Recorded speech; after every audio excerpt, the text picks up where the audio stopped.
पाठ 19 पत्र लेखन लेटर राइटिंग। लिखित अभिव्यक्ति की जितनी भी विधाएं हैं उनमें पत्र लेखन का विशिष्ट स्थान है।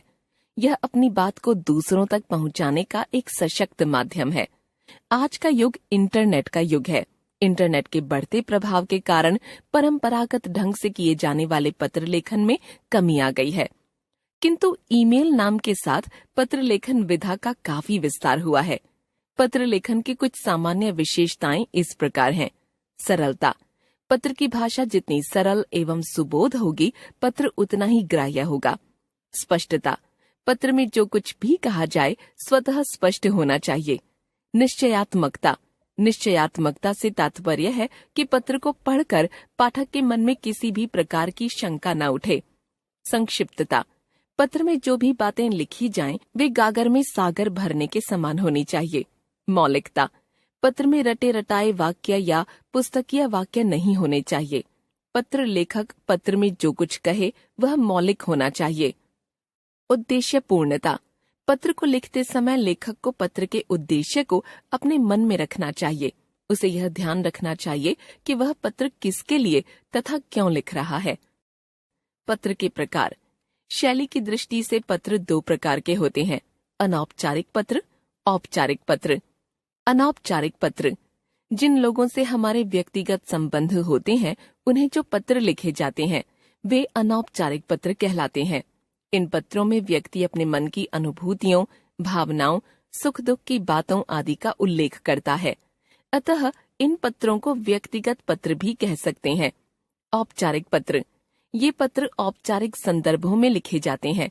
जिन लोगों के साथ इस तरह का पत्राचार किया जाता है उनके साथ हमारे व्यक्तिगत संबंध नहीं होते, हम उन्हें जानते तक नहीं हैं। इन पत्रों में तथ्यों और सूचनाओं को अधिक महत्व दिया जाता है। अनौपचारिक पत्राचार। अनौपचारिक पत्र के निम्नलिखित अंग होते हैं। पत्र लेखक का पता। पत्र के सबसे ऊपर बाईं ओर पत्र लेखक को अपना पता लिखना चाहिए। यदि छात्रों को परीक्षा भवन में पत्र लिखने के निर्देश दिए गए हैं तो उन्हें अपना पता न लिखकर परीक्षा भवन तथा नगर का नाम जहां परीक्षा हो रही है लिख देना चाहिए, जैसे परीक्षा भवन नई दिल्ली। दिनांक। पत्र लेखक को चाहिए कि पता लिखने के बाद ठीक उसके नीचे उस दिन का दिनांक लिखे, जैसे परीक्षा भवन नई दिल्ली दिनांक 15 अप्रैल 2023 या 15/4/2023। संबोधन। अनौपचारिक पत्रों में संबोधन का विशेष महत्व होता है, क्योंकि इनके माध्यम से पत्र लेखक पाठक के प्रति अपनी भावनाओं को व्यक्त करता है। संबोधन के कुछ नमूने इस प्रकार हैं। पूज्य पिताजी, माताजी या गुरुजी आदि। आदरणीय चाचा जी, मामा जी, भाई साहब, दीदी या भाभी जी आदि। श्रद्धेय चाचा जी या गुरुवर आदि। प्रिय भाई या मित्र आदि। शिष्टाचार सूचक पदबंध या अभिवादन के वाक्य। शिष्टाचार के कुछ पदबंध इस प्रकार हैं। चरण स्पर्श, प्रणाम, नमस्कार, वंदे, सस्नेह या सप्रेम नमस्ते, प्रसन्न रहो, चिरंजीवी रहो आदि। विषय वस्तु या मूल कथ्य। शिष्टाचार सूचक शब्दों के बाद पत्र की मूल विषय वस्तु आती है। इसे पत्र का कथ्य भी कहते हैं। इसके अंतर्गत लेखक वे सभी बातें, विचार आदि व्यक्त करता है जिन्हें वह पाठक तक संप्रेषित करना चाहता है। इसी से लेखक की अभिव्यक्ति क्षमता, भाषा, कथ्य को प्रस्तुत करने का तरीका आदि पता चलता है। समापन निर्देश या स्वनिर्देश। कथ्य की समाप्ति के बाद पत्र के अंत में स्वनिर्देश के अंतर्गत पत्र लेखक तथा पाठक के मध्य के संबंधों के आधार पर संबंध सूचक शब्दों का प्रयोग किया जाता है, जैसे आपका, आपका ही, तुम्हारा अपना, स्नेहाकांक्षी आदि। पत्र लेखक का नाम। स्वनिर्देश के नीचे पत्र लेखक को अपना नाम लिखना चाहिए। परीक्षा भवन में पत्र लिखते समय नाम के स्थान पर क ख ग या अ ब स आदि लिख सकते हैं। अनौपचारिक पत्राचार का प्रारूप। परीक्षा भवन, गुवाहाटी दिनांक 15 मई 2023। आदरणीय चाचा जी, सादर प्रणाम। कल आपका पत्र मिला, समाचार मिले। अब आपका स्वास्थ्य पहले से बेहतर है, यह जानकर प्रसन्नता हुई आदि। आदरणीय चाची जी को प्रणाम तथा संजू को स्नेह। आपका प्यारा भतीजा क ख ग। अनौपचारिक पत्रों के नमूने। बधाई पत्र। मित्र के बड़े भाई को नौकरी मिलने की खुशी में बधाई देने के लिए मित्र को पत्र। परीक्षा भवन, नई दिल्ली, दिनांक 15 मार्च 2023। प्रिय मुकेश, सप्रेम नमस्ते। कैसे हो मित्र? तुम्हारे मामा जी पिछले सप्ताह मेरे घर आए थे। उन्हें दिल्ली में कुछ काम था। वे एक रात मेरे घर पर रुके भी थे। उन्होंने ही सूचना दी थी कि तुम्हारे बड़े भैया की मुंबई की एक बड़ी कंपनी में नौकरी लग गई है। यह जानकर बहुत खुशी हुई। अमित भैया शुरू से ही परिश्रमी और होनहार थे। उनकी नौकरी लग जाने के बाद अब तुम्हारे परिवार की आर्थिक स्थिति बेहतर हो जाएगी और तुम्हें अपनी पढ़ाई जारी रखने में कठिनाई नहीं होगी। अमित भैया को मेरी ओर से तथा मेरे माता पिता की ओर से बधाइयां देना। शेष सब सामान्य है। अपनी माता जी और दीदी को मेरा प्रणाम निवेदित करना। उत्तर की प्रतीक्षा में तुम्हारा अपना क ख ग। निमंत्रण पत्र। बड़े भाई के विवाह का निमंत्रण देते हुए अपने मित्र को पत्र। परीक्षा भवन, उज्जैन, दिनांक 18 अक्टूबर 2023। प्रिय सुमित, सस्नेह नमस्ते। तुम्हें यह जानकर प्रसन्नता होगी कि मेरे बड़े भैया का विवाह 6 नवंबर 2023 को होना निश्चित हुआ है। मैं तुम्हें यह तो अपने पिछले पत्र में बता ही चुका हूँ कि मेरे बड़े भैया ने पिछले साल कंप्यूटर इंजीनियरिंग का कोर्स पूरा कर लिया था और तभी से वे बेंगलुरु की एक आईटी कंपनी में नौकरी कर रहे थे। मेरी होने वाली भाभी बेंगलुरु के कॉलेज में लेक्चरर हैं। इस विवाह में तुम्हें और तुम्हारे परिवार के सभी लोगों को अवश्य शामिल होना है। मेरे माता पिता भी निवेदन कर रहे हैं कि आप सब लोग विवाह में अवश्य उपस्थित हों।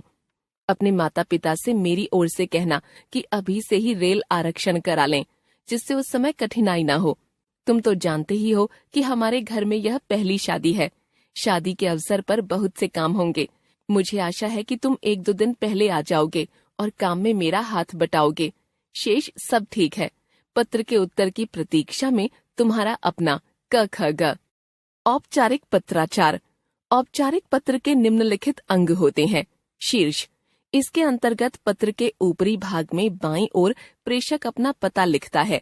यदि परीक्षा भवन में पत्र लिख रहे हैं तो पते के स्थान पर परीक्षा भवन तथा नगर का नाम इस प्रकार लिखें: परीक्षा भवन, दिल्ली या वाराणसी या मुंबई आदि। दिनांक। शीर्ष के नीचे दिनांक लिखा जाता है। पत्र प्राप्तकर्ता का संक्षिप्त पता।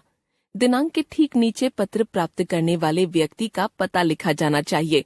सामान्यतः इसे 3 पंक्तियों में लिखा जाता है, जैसे संपादक नवभारत टाइम्स, ITO नई दिल्ली, या प्रधानाचार्य मानव रचना विद्यालय फरीदाबाद, या प्रबंधक full circle education private limited, Daryaganj नई दिल्ली।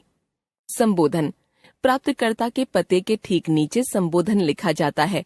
औपचारिक पत्रों में प्रायः महोदय या महोदया, मान्यवर, श्रीमान आदि संबोधन लिखे जाते हैं। पत्र का कलेवर। पत्र के कलेवर में वे सब बातें आती हैं जो आप पत्र पाने वाले को बताना चाहते हैं। स्वनिर्देश।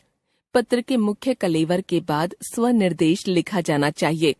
व्यावसायिक पत्रों में गिने चुने स्वनिर्देश लिखे जाते हैं, जैसे भवदीय, उत्तरापेक्षी, आपका आदि। हस्ताक्षर। स्वनिर्देश के ठीक नीचे पत्र भेजने वाला अपने हस्ताक्षर करता है तथा हस्ताक्षर के ठीक नीचे कोष्ठक में अपना नाम भी लिखता है। परीक्षा भवन से भेजे गए पत्रों में छात्र न तो हस्ताक्षर ही करेंगे और न नाम ही लिखेंगे। वे क ख ग या अ ब स लिख सकते हैं। औपचारिक पत्र का प्रारूप। परीक्षा भवन, नई दिल्ली, दिनांक प्रधानाचार्य उदय प्रताप कॉलेज, वाराणसी। विषय स्थानांतरण प्रमाण पत्र हेतु अनुरोध। मान्यवर, सविनय निवेदन है कि आदि। आपकी अति कृपा होगी। आपका आज्ञाकारी शिष्य क ख ग, कक्षा 7वीं अ, अनुक्रमांक। औपचारिक पत्रों के नमूने। प्रार्थना पत्र प्रधानाचार्य के लिए। चिकित्सावकाश पर रहने के लिए प्रधानाचार्य को पत्र। परीक्षा भवन, नई दिल्ली, दिनांक 10 मार्च 2023। प्रधानाचार्य अ ब स स्कूल, फरीदाबाद। विषय 5 दिन के चिकित्सावकाश पर रहने हेतु आवेदन। माननीय महोदय, मैं क ख ग 7वीं कक्षा का छात्र आपसे विनम्र निवेदन करता हूँ कि मुझे अचानक वायरल बुखार हो गया है। तेज बुखार तो है ही, साथ ही बदन में बहुत दर्द है। डॉक्टर ने 5 दिन तक आराम करने की सलाह दी है।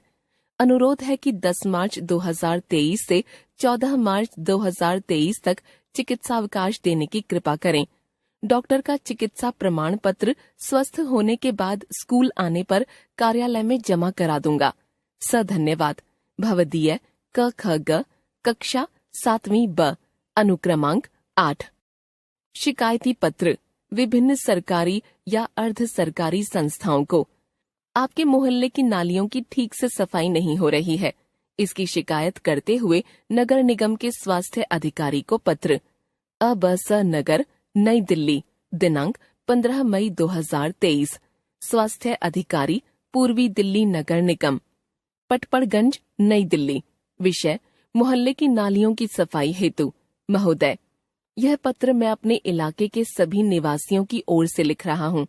मैं आपका ध्यान मयूर विहार फेज 3 की शोचनीय स्थिति की ओर आकर्षित करना चाहता हूँ। इस क्षेत्र में सफाई व्यवस्था कितनी खराब है, आप अनुमान नहीं लगा सकते। जगह जगह कूड़े कचरे के ढेर इकट्ठे हो गए हैं और दुर्गंध के कारण इलाके के लोगों का रहना दूभर हो गया है। नालियां कचरे से भर गई हैं और गंदा पानी सड़कों पर बह रहा है। चारों ओर मच्छरों और मक्खियों का बोलबाला है। अतः इस क्षेत्र में मलेरिया आदि बीमारियां बहुत तेजी से फैल रही हैं, जिसके कारण सभी निवासी डरे हुए हैं। सफाई को लेकर बस्ती के लोगों ने कई बार स्थानीय निरीक्षक से संपर्क करने की कोशिश की, लेकिन ये सज्जन तो अपने कार्यालय में दिखाई ही नहीं देते हैं। अतः विवश होकर मैं समस्त बस्ती वालों की ओर से पत्र लिख रहा हूँ। आशा है आप इस मामले में तुरंत कार्यवाही करेंगे और स्वयं इस क्षेत्र का दौरा करेंगे। इस बस्ती के सभी लोग आपके आभारी रहेंगे। धन्यवाद। भवदीय क ख ग। व्यवसायिक पत्र। कैनरा बैंक, मयूर विहार में आपका खाता है। आपकी चेकबुक समाप्त हो गई है। नई चेकबुक मंगाने के लिए कैनरा बैंक के प्रबंधक को पत्र। डीडीए फ्लैट, अबस नगर, नई दिल्ली, दिनांक 3 मार्च 2023। प्रबंधक, कैनरा बैंक, शाखा मयूर विहार फेज 3, नई दिल्ली। विषय, नई चेकबुक जारी करने के संबंध में। महोदय, निवेदन है कि आपके बैंक में मेरा बचत खाता है, जिसका विस्तृत विवरण इस प्रकार है। नाम क ख ग, पता डीडीए फ्लैट, अबस नगर, खाता संख्या 343 आदि 094। अनुरोध है कि यथाशीघ्र 100 पृष्ठों वाली एक नई चेकबुक मेरे आवास पर स्पीड पोस्ट से भिजवाने की व्यवस्था करें। धन्यवाद। भवदीय क ख ग।